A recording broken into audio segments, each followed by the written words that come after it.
En un court instant, notre examinateur repère un scintillement et le photographie. Tout cela dans la dizaine de secondes où le cristal croît avant de retourner à l'état liquide.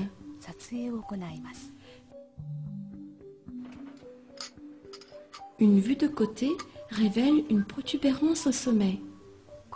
Ceci est dû au fait que le cristal ne se développe non pas en deux, mais en trois dimensions à partir du centre.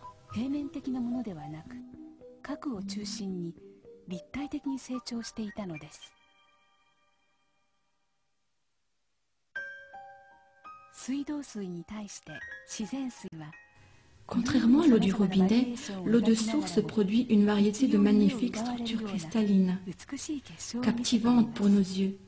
C'est l'eau qui nous révèle un autre aspect d'elle-même.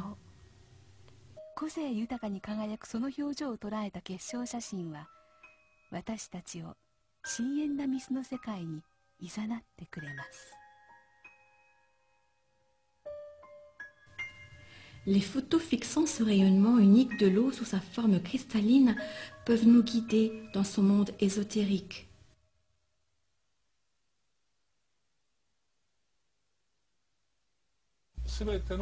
Tout ce qui existe vibre. La science ne peut nier cela.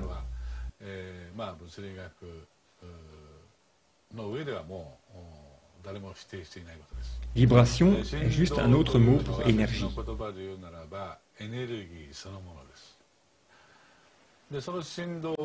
Alors, comment se transmettent les vibrations? Je crois que c'est par l'eau.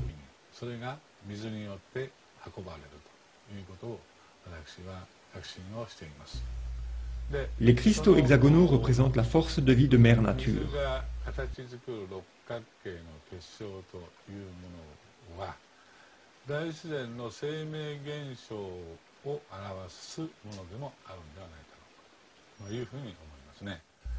En conséquence, l'absence de cristaux hexagonaux peut être interprétée comme un signe que les forces de vie ont été corrompues énergétiquement dans cette région.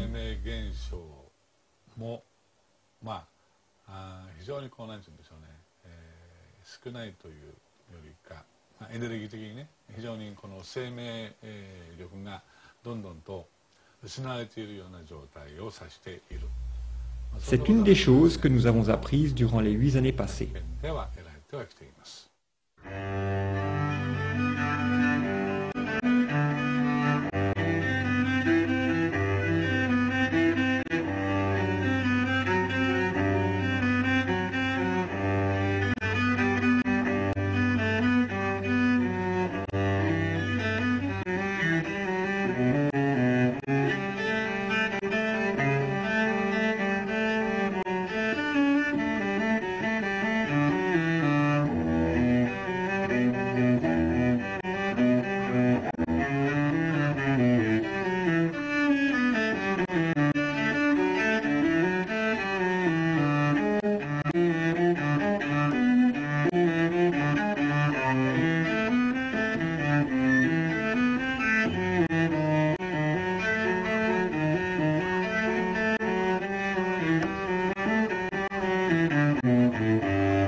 La musique est une vibration. Si nous exposons de l'eau à de la musique, sa structure cristalline changera. Connaissant les principes fondamentaux, cela ne doit pas surprendre. 水に音楽を聴かせることによってその結晶はどのように変化するのでしょうか。一定の条件で実験を行うため Comment est-ce que le cristal change lorsqu'on expose de l'eau à de la musique?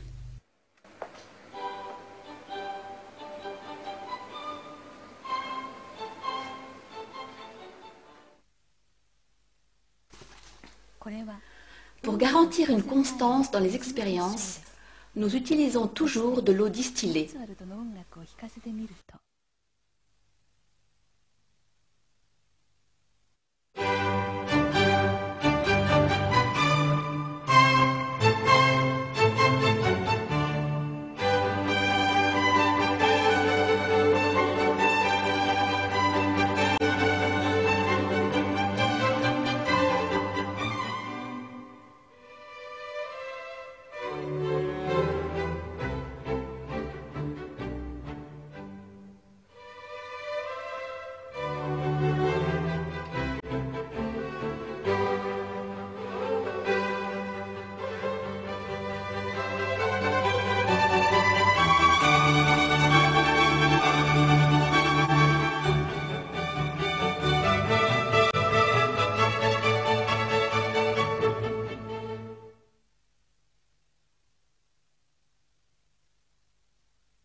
Lorsque l'eau est exposée à de la musique, son côté expressif se révèle, formant et transformant ces cristaux au gré de la musique.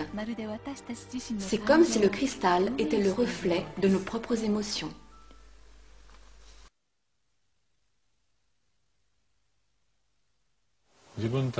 Je pense que la musique a été créée pour ramener nos vibrations à leur état intrinsèque. Par exemple, après la Deuxième Guerre mondiale, le Japon est passé par une dure période, son peuple souffrant comme jamais. C'est ce qui a engendré beaucoup de changements positifs durant cette période. Chaque région, chaque communauté a sa propre histoire. C'est dans la nature humaine de créer de la musique qui réajuste les vibrations distordues par l'histoire.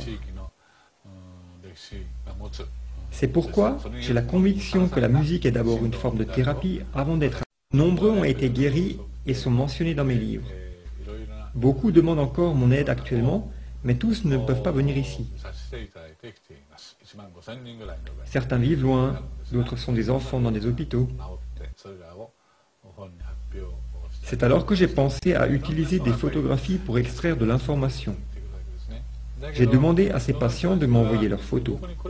Très confiant, j'ai pu obtenir des informations sur eux et créer de l'eau à dos sans leur présence physique.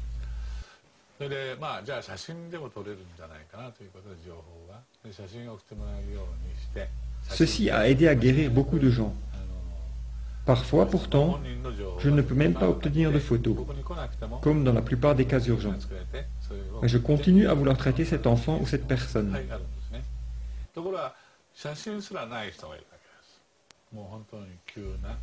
Cela m'a fait penser que si des photos pouvaient fournir des informations, peut-être que le nom des patients aussi.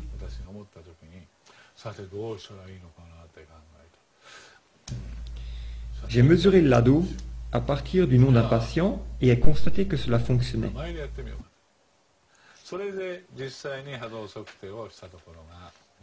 C'est là que j'ai réalisé que les mots retenaient de l'information vibratoire.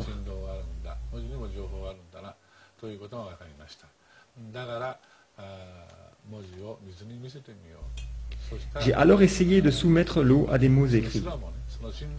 Je pensais que l'eau pouvait avoir la capacité de sentir les vibrations et nous donner des réponses. Le premier mot que nous avons testé avec l'eau fut arigato, merci en japonais. Il en résulta la formation d'une magnifique structure cristalline.